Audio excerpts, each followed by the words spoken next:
I found the email by complete accident, buried in a thread that was never meant to reach my inbox. My name is David Martinez, and I'm a software engineer living in the Meadowbrook Heights subdivision in Scottsdale, Arizona. I've been a homeowner here for 3 years, and like most people, I'd learned to tolerate the HOA's endless stream of petty complaints and bizarre rules. But what I discovered on that Tuesday evening in March would turn our quiet neighborhood into a legal battleground that made local and then national news. It started because our HOA president, Karen Westfield, had accidentally reply-alled to an email chain that included me. I'd sent a simple request 2 weeks earlier asking for clarification on the new fence regulations. Instead of getting an answer about fence heights, I got a forwarded message from someone named Richard Chen at Pinnacle Marketing Solutions, thanking Karen for another successful data transfer and confirming receipt of payment for $47,000. I sat at my kitchen table staring at my laptop screen, reading and rereading the message. The email thread went back 6 months, and as I scrolled through, my stomach turned. They were discussing our personal information like it was a commodity.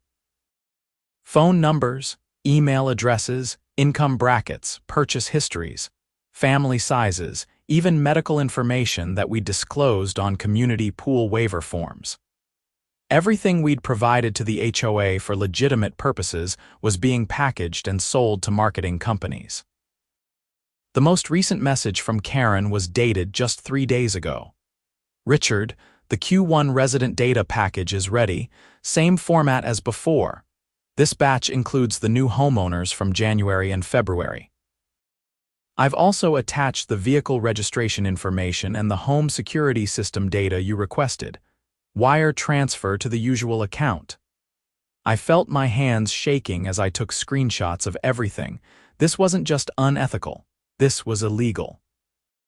We'd never consented to having our personal information sold. The HOA documents we'd signed when buying our homes explicitly stated that personal data would be used solely for HOA administrative purposes and community safety. My wife Rachel came home 20 minutes later to find me still sitting in the same spot, now with a notepad covered in scribbled notes. She's a nurse at Mayo Clinic and she'd just finished a 12-hour shift. She took one look at my face and immediately knew something was wrong. What happened? She asked, setting down her bag.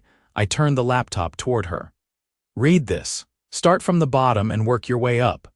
I watched her expression change as she scrolled through the emails. Her face went from tired to confused to absolutely furious in the span of 3 minutes. They sold our information. Her voice was sharp. How is this legal? We never agreed to this. It's not legal, I said. This is a clear violation of privacy laws, maybe multiple laws. I need to figure out exactly what we're dealing with here. Rachel pulled up a chair next to me. What are you going to do? I'm going to document everything first, then I'm calling a lawyer. That night, I barely slept. I kept thinking about what else might be in those emails, what other violations we might uncover. At 3 a.m., I got up and started going through my own HOA correspondence from the past 3 years. Every form I'd filled out, every request I'd submitted, every piece of personal information I'd provided thinking it was going to people I could trust with it. The next morning, I called my brother Miguel in San Diego. He's an attorney, though his specialty is corporate law, not privacy litigation, but he'd know where to point me. You need to talk to Jerry Hoffman, Miguel said after I explained the situation. He's based in Phoenix, does a lot of class action work, especially privacy cases. I went to law school with him. Good guy, aggressive when he needs to be. Let me text you his number. I called Jerry Hoffman's office at 9 o'clock sharp. His receptionist put me through to him directly after I mentioned it was about HOA fraud and data privacy violations. Mr. Martinez, I'm listening, Jerry said.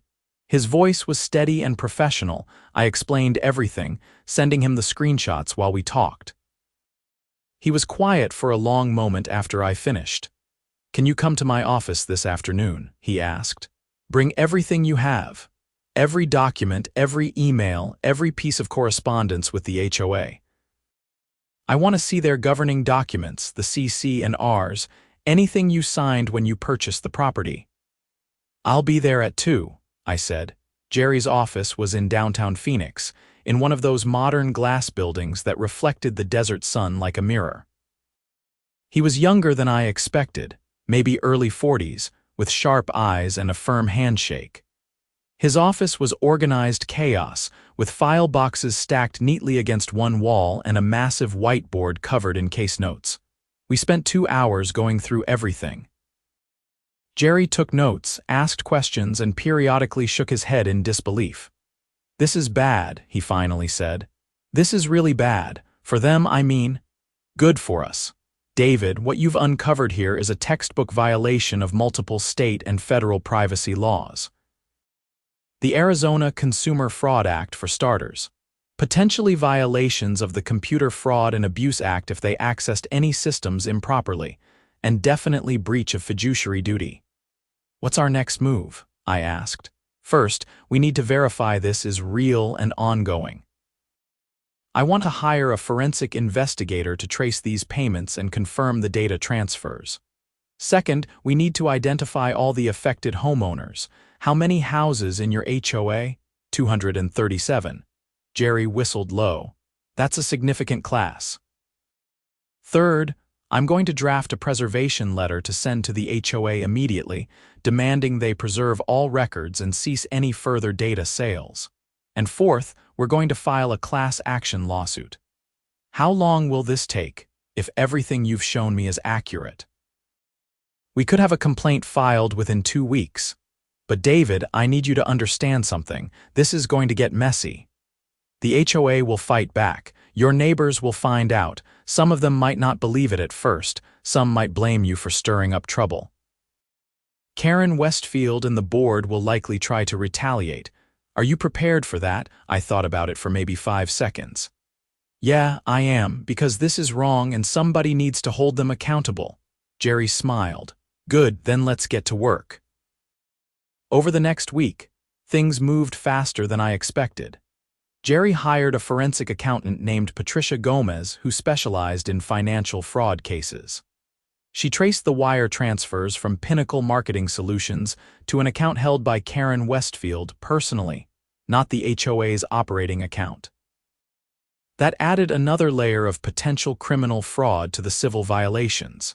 Meanwhile, Jerry's investigator, a former FBI agent named Marcus Webb, did a deep dive into Pinnacle Marketing Solutions.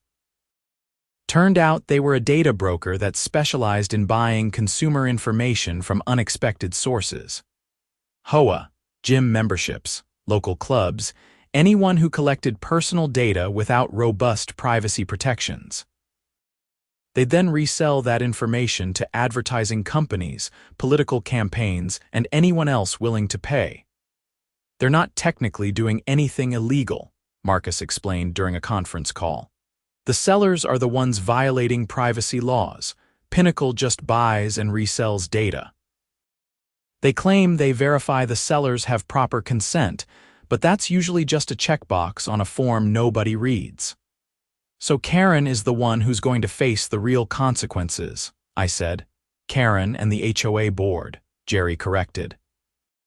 Even if the other board members didn't know about the data sales, they had a fiduciary duty to oversee the HOA's activities. At minimum, they were negligent. The HOA board consisted of 5 people: Karen Westfield as president, Tom Callahan as vice president, Linda Morrison as treasurer, Bob Zhang as secretary, and Jennifer Phillips as a member at large. I knew Tom and Bob casually. They seemed like reasonable people. I couldn't imagine they knew what Karen was doing. On Friday afternoon, Jerry sent the preservation letter via certified mail and email to all 5 board members. The letter was formal and unambiguous. Preserve all documents related to data collection, storage, and transfer. Cease any further data sales immediately, and be advised that legal action was forthcoming. I was in my home office when my phone started ringing. It was Tom Callahan. "David, what the hell is this?" he demanded. I just got a letter from some lawyer claiming we're selling resident data. That's insane. We would never do that. Tom, when's the last time you reviewed the HOA's financial statements in detail? I asked. I don't know, we get monthly reports from Karen, but she handles most of the day-to-day stuff. Why? Check your bank statements. Look for deposits from something called Pinnacle Marketing Solutions. 6 payments over the last year, ranging from $30,000 to $50,000 each. There was silence on the other end. Hold on, Tom said. I heard computer keys clicking. The silence stretched out for almost a minute. Oh my God. You didn't know, I said. It wasn't a question. I had no idea. David, I swear to you, none of us knew. Karen told us she was getting sponsorship money from local businesses for community events. She said she'd been reaching out to companies for partnerships. We thought it was legitimate fundraising. Tom, I have emails. She's been selling our personal information for at least 6 months, probably longer. Everything we've given the HOA, phone numbers, addresses, income information, everything. I need to call an emergency board meeting, Tom said, his voice tight. This is beyond unacceptable. David, I'm sorry. I'm so sorry. It's not your fault if you didn't know, but you're going to need your own lawyer. The class action names the entire board. Class action. His voice cracked. Jesus Christ. The emergency board meeting happened Sunday afternoon. I wasn't invited, obviously, but Tom called me afterward. He sounded exhausted. Karen denied everything at first, he said. Then when Bob confronted her with the bank statements, she claimed it was legal. Said she'd consulted with a lawyer who told her it was fine because the HOA owned the data. We demanded she resign immediately. She refused, so we held a vote to remove her. 4-1 with her voting against, obviously. Is she gone? I asked. She walked out screaming about how we were going to regret this, how she was going to sue all of us, the whole 9 yards. David, I'm stepping up as interim president, and I want you to know we're going to cooperate fully with your attorney. We had no idea this was happening, but we should have been paying closer attention. That's on us. I appreciate that, Tom. I really do. One more thing. We're going to hire our own forensic accountant to go through everything, and we're considering filing a police report against Karen for fraud. That money should have gone into HOA accounts, not her personal bank. That last part caught my attention. You're going to the police. Linda, our treasurer, she's insisting, and honestly, I think she's right. This isn't just a civil matter anymore. Karen stole from the HOA and she violated the privacy of every single resident. That has to be criminal. On Monday morning, the news broke wider. Jerry had filed the class action lawsuit in Maricopa County Superior Court. The local news picked it up because HOA disputes were always good for ratings, but this one had the extra hook of data privacy violations. By Monday afternoon, I had 3 news crews trying to get interviews. Jerry advised me to do 1 interview, just to get ahead of the narrative. I chose the local ABC affiliate because their reporter, Sarah Chen, had a reputation for being fair and thorough. She came to my house Tuesday morning with a cameraman. We sat in my living room and she asked straightforward questions. I explained how I discovered the emails, what they revealed, and why I decided to file a lawsuit. What do you want from this? Sarah asked. Money, an apology. I want accountability, I said. I want people to understand that just because you sign some papers when you buy a house doesn't mean the HOA can do whatever they want with your private information. And I want other HOAs to know there are consequences for betraying their homeowners' trust. The interview aired Tuesday evening. My phone exploded with texts and calls from neighbors. Some were supportive, thanking me for exposing this. Others were angry that I'd gone public, claiming I was hurting property values and making the neighborhood look bad. A few accused me of making it up for attention. Wednesday morning, I got an email from someone named Brenda Kowalski, a homeowner on the other side of the subdivision.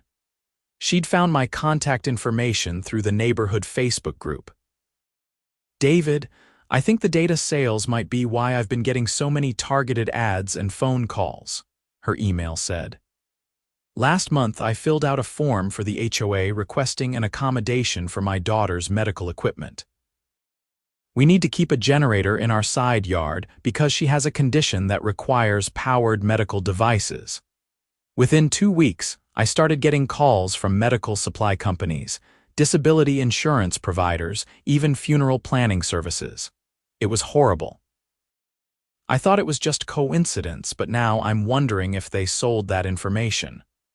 I forwarded her email to Jerry immediately. He called me within the hour. "This is exactly what we needed," he said. "Concrete examples of harm. Can you ask her if she'd be willing to be a named plaintiff in the case? Having specific victims with specific damages makes this much stronger." I connected Brenda with Jerry, and by Thursday afternoon, she'd agreed to join the lawsuit.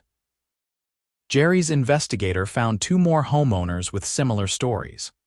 One man, Robert Hayes, had disclosed his recent divorce in paperwork related to removing his ex-wife from the HOA account. Within days, he'd been bombarded with ads for dating services, lawyers, and Fresh Start financial services. A woman named Priya Patel had mentioned her teenage son's college applications in a request to waive the driveway parking rule during a college tour visit. Suddenly, every college consulting service and student loan company seemed to have her number. The patterns were clear and damning. Our personal information wasn't just being sold in bulk. It was being categorized, packaged, and sold to companies that could exploit our specific vulnerabilities and life situations. By Friday, the story had grown beyond local news. A reporter from the Arizona Republic wrote a feature about the case. Then USA Today picked it up. Suddenly, I was getting calls from national news outlets, privacy advocates, and other HOA homeowners around the country claiming similar things had happened to them. Jerry was ecstatic. "This is becoming a movement," he said. "David, you've tapped into something much bigger than one subdivision in Scottsdale. People are furious about data privacy, and HOAs are this perfect symbol of unchecked power and abuse." The next board meeting was scheduled for the following Tuesday. Under Arizona HOA law, these meetings had to be open to all homeowners. Usually, maybe 10 people showed up. This time, over 100 residents packed into the clubhouse with another 50 standing outside. I arrived early with Rachel. The tension in the room was electric. People were angry, scared, and demanding answers. Tom Callahan stood at the front with Linda, Bob, and Jennifer.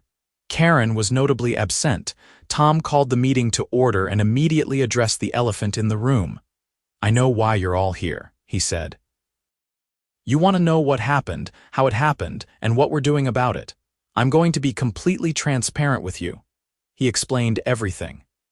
How Karen had concealed the payments from Pinnacle Marketing Solutions by categorizing them as community partnership revenues. How she'd had sole access to the HOA's database of homeowner information. How the rest of the board had failed to provide adequate oversight. "We've hired a forensic accountant who's going through every transaction from the past 3 years," Tom said. "We've also filed a criminal complaint with the Scottsdale Police Department against Karen Westfield for fraud and embezzlement. And we're cooperating fully with the class action lawsuit because what happened here was wrong, and you all deserve compensation and justice." A woman in the back stood up.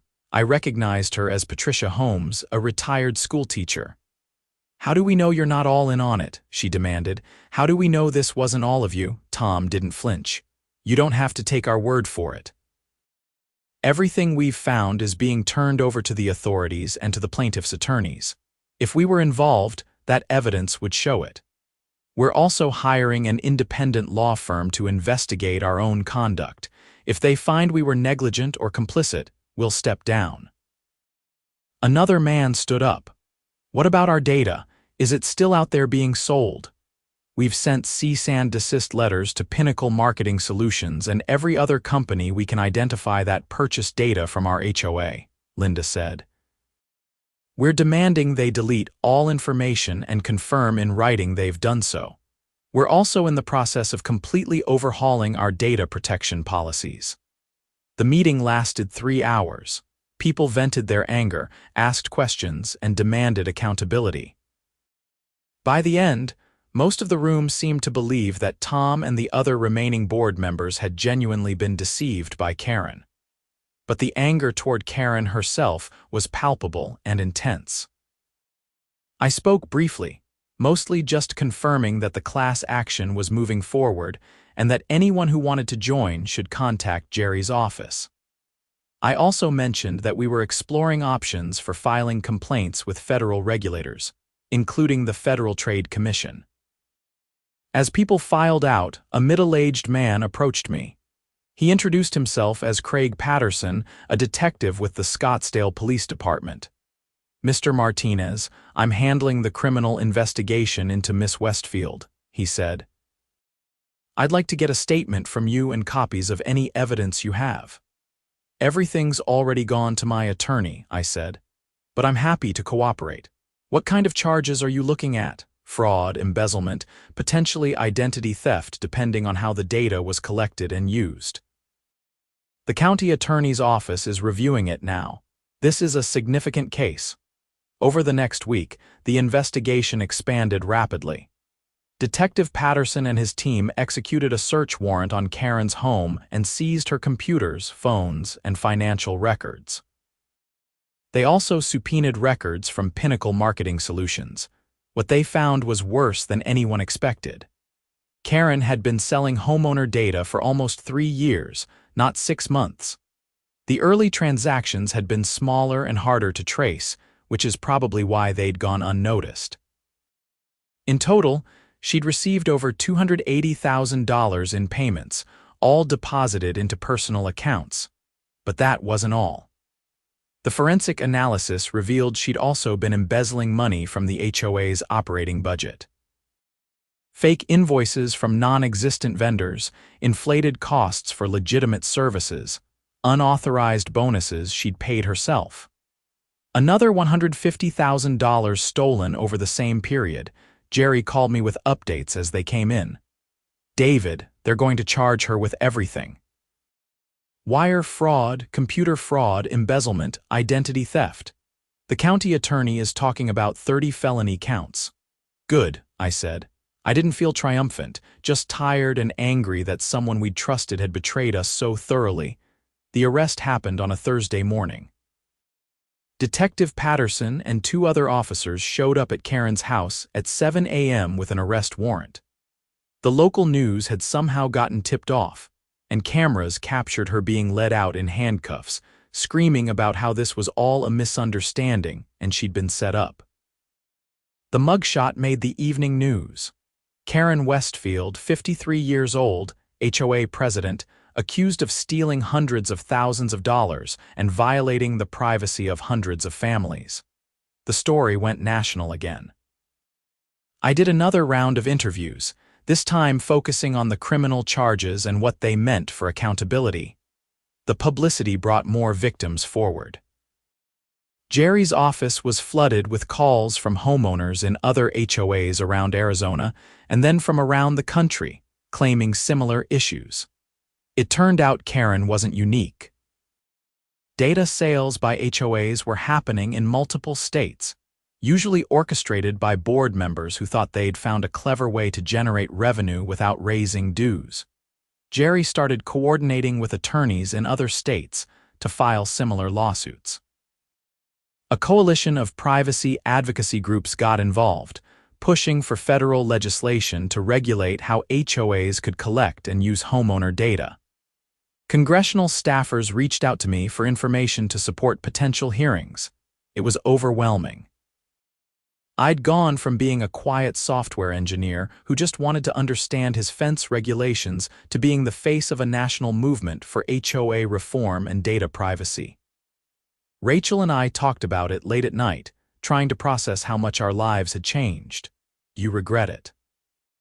She asked one evening, "Reporting what you found?" "No," I said without hesitation. "This needed to come out. People need to know they can fight back when someone abuses power like this." The class action moved forward. Jerry filed an amended complaint, adding the criminal findings and expanding the alleged damages.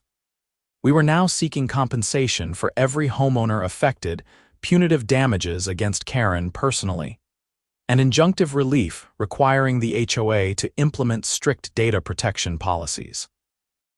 Karen's attorney, a slick defense lawyer named Marcus Reed, tried to get the case dismissed on procedural grounds. He argued that the HOA's governing documents gave the board broad authority to manage HOA affairs, including using homeowner data as they saw fit. The judge rejected that argument in a written ruling that basically called it absurd. No reasonable interpretation of an HOA's governing authority includes selling homeowners private medical information to marketing companies, Judge Sandra Morrison wrote. The defendant's position is not only legally unsupportable but morally reprehensible. With the dismissal motion denied, Reed shifted strategies. He approached Jerry about settlement negotiations. The insurance company that covered the HOA's directors and officers' liability policy was apparently very motivated to resolve this before it got any worse. The settlement talks took 6 weeks. Jerry kept me informed throughout, but the negotiations were complex. We were trying to get compensation for every affected homeowner, ensure the data was permanently deleted, and force systemic changes to how the HOA operated. The final settlement was structured in tiers.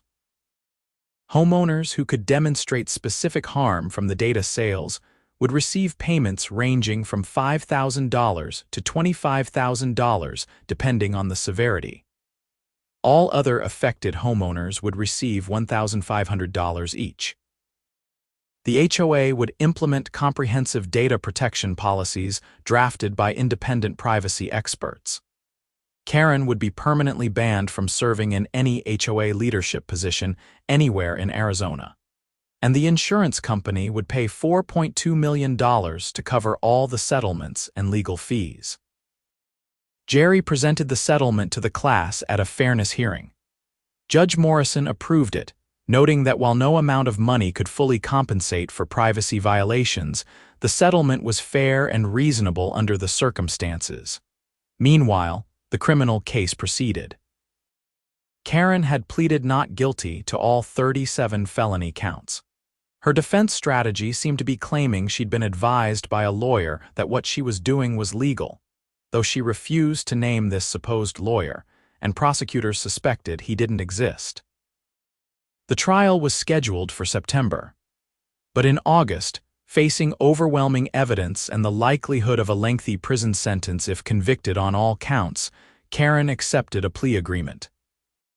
She pleaded guilty to 15 felonies, 10 counts of wire fraud, 3 counts of embezzlement, and 2 counts of identity theft. The sentencing hearing was packed. Detective Patterson, Tom Callahan, Brenda Kowalski, and I all gave victim impact statements. I talked about how the breach of trust had damaged our sense of security and community. Brenda described the emotional trauma of having her daughter's medical information sold and exploited. Tom spoke about how Karen had betrayed not just the homeowners but her fellow board members who trusted her. Karen's attorney gave a statement about her difficult childhood and financial pressures, trying to generate sympathy. Karen herself gave a brief, tearful apology that felt hollow and scripted. Judge Richard Torres wasn't swayed. He sentenced her to 12 years in state prison, with credit for time served. She'd also have to pay full restitution of $430,000 to the HOA and affected homeowners, though nobody expected to see much of that money. As the bailiff led Karen away, she glanced back at the courtroom. Her eyes met mine for just a second. I didn't feel satisfaction or vindication. I just felt sad that someone had thrown away their freedom and reputation for money, that they'd hurt so many people for such a stupid, greedy reason. Outside the courthouse, reporters clustered around our group. Detective Patterson gave a statement about the thorough investigation and how the Scottsdale Police Department took financial crimes and privacy violations seriously. Tom talked about the HOA's reforms and commitment to rebuilding trust. Jerry discussed the successful settlement and the broader implications for HOA governance nationwide. When they turned to me, I kept it simple. This started with one accidental email. It ended with accountability and justice. My hope is that every HOA board member in America is paying attention and understands they have a responsibility to protect their homeowners' privacy and trust. And I hope every homeowner knows they have rights and they can fight back when those rights are violated. The story didn't end there exactly. Over the following months, I watched as the ripple effects continued. 3 other HOAs in Arizona were investigated for similar data sales practices. 2 more class action lawsuits were filed in California and Florida. The Arizona legislature passed a bill, nicknamed the Meadowbrook Law, that specifically prohibited HOAs from selling homeowner data and imposed strict penalties for violations. At the federal level, a coalition of consumer protection advocates pushed for the HOA Data Privacy Act, which would establish national standards for how HOAs collect, store, and use personal information. As of the last time I checked, the bill had bipartisan support and a decent chance of passing. Back in Meadowbrook Heights, things slowly returned to normal, or at least a new version of normal. Tom Callahan ran for HOA president in a proper election and won easily. The board implemented the new data protection policies, hired a professional management company to handle day-to-day operations, and worked to rebuild trust with the community. The settlement checks arrived in November, almost 8 months after I'd first discovered Karen's emails. Rachel and I donated ours to a nonprofit that advocates for digital privacy rights. It felt right to turn something bad into something constructive. I still live in Meadowbrook Heights. I still deal with the occasional annoying HOA notice about my trash cans being visible from the street or my lawn needing edging. But there's also a sense of community now that didn't exist before. We went through something together, fought back together, and won together. People stop me sometimes at the neighborhood pool or the clubhouse to thank me for speaking up. They tell me they're more aware now of their rights, more willing to question authority, more engaged in how their HOA operates. A few have even joined the board to help ensure nothing like this happens again. I also hear from people around the country, strangers who found my email through news articles or social media. They tell me their own stories of HOA abuse, data privacy violations, and feeling powerless against organizations that are supposed to serve them. I try to respond to everyone, offering advice on finding attorneys, filing complaints, and organizing their neighbors. It's strange to think how one accidental email changed everything. If Karen had been more careful, if she'd remembered to use BCC instead of reply all, none of this would have come to light. She'd probably still be selling our data, still embezzling money, still betraying the trust of everyone who'd voted to put her in a position of authority. But she made a mistake, and I happened to notice, and I decided to do something about it. That's really what it comes down to in the end. People get away with abuses of power because most of us assume someone else will handle it, or because we don't want to make waves, or because fighting back seems too hard and too risky. Sometimes, though, you have to make waves. You have to take the risk. You have to be willing to stand up and say this is wrong, and I'm not going to let it continue, regardless of the personal cost. It wasn't always easy. There were nights I couldn't sleep, worried about retaliation or legal consequences or whether I was doing the right thing. There were moments I doubted myself, wondered if I was overreacting, questioned whether it was worth the stress and publicity and disruption to my life. But every time I had those doubts, I thought about Brenda and her daughter's medical information being sold to funeral planning services. I thought about Robert getting harassed by divorce lawyers during the worst period of his life.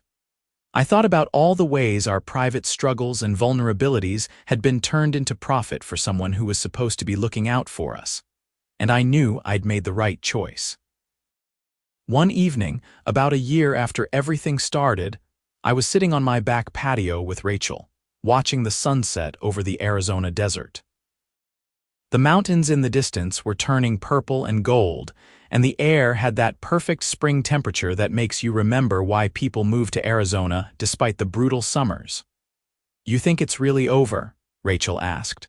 "Or is this just a pause before the next crisis?" I considered the question. I think Karen's part is over. She's in prison, the money's been recovered or compensated, the data sales have stopped. But the bigger issue, the question of how much power HOAs should have and how we protect people's rights within these systems. That's not close to being resolved. Are you going to keep fighting it? I don't know. I never wanted to be an activist or a crusader. I just wanted to build software and live my life and maybe get a clear answer about fence heights. We both laughed at that. But I also can't pretend I didn't learn something from all this. You can't just assume institutions are working correctly. You have to pay attention, ask questions, and be ready to challenge things when they're wrong.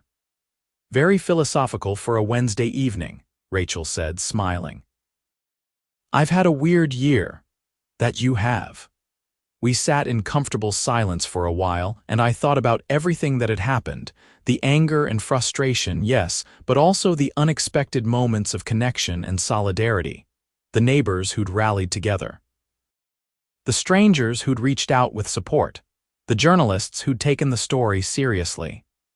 The investigators and attorneys and advocates who'd worked to ensure justice was served. It had been messy and difficult and sometimes overwhelming. But it had also reminded me that systems can change, that accountability is possible, and that ordinary people have more power than they think to challenge wrongdoing and demand better. My phone buzzed with a notification. Another email from someone in Texas asking for advice about their HOA. I made a mental note to respond in the morning. For now, though, I was just going to sit here with my wife, watch the sunset, and enjoy the peace of knowing that in our little corner of Scottsdale, Arizona, things were a little more just than they'd been a year ago. And really, that's all any of us can do. Find the problems in our own communities, do what we can to fix them, and hope that enough other people are doing the same in theirs. It's not dramatic or revolutionary. It's just the quiet, persistent work of making things slightly better. One accidental email and one class action lawsuit at a time. The fence regulations, incidentally, were eventually clarified. 6 feet maximum height must be at least 5 feet from the property line, earth tone colors only. I built mine last fall, exactly to specification. It's a perfectly ordinary fence in a perfectly ordinary yard in a perfectly ordinary subdivision. But every time I see it, I think about how nothing is perfectly ordinary when you look closely enough.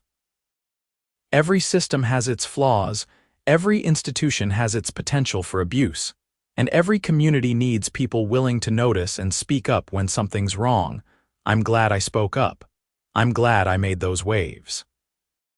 And I'm glad that Karen Westfield is spending the next 12 years thinking about what happens when you betray the trust of 237 families who believed you were working in their best interests. Justice isn't always swift, and it isn't always perfect. But sometimes, if you're paying attention and you're willing to fight for it, justice does eventually arrive. And that's a good enough ending for me.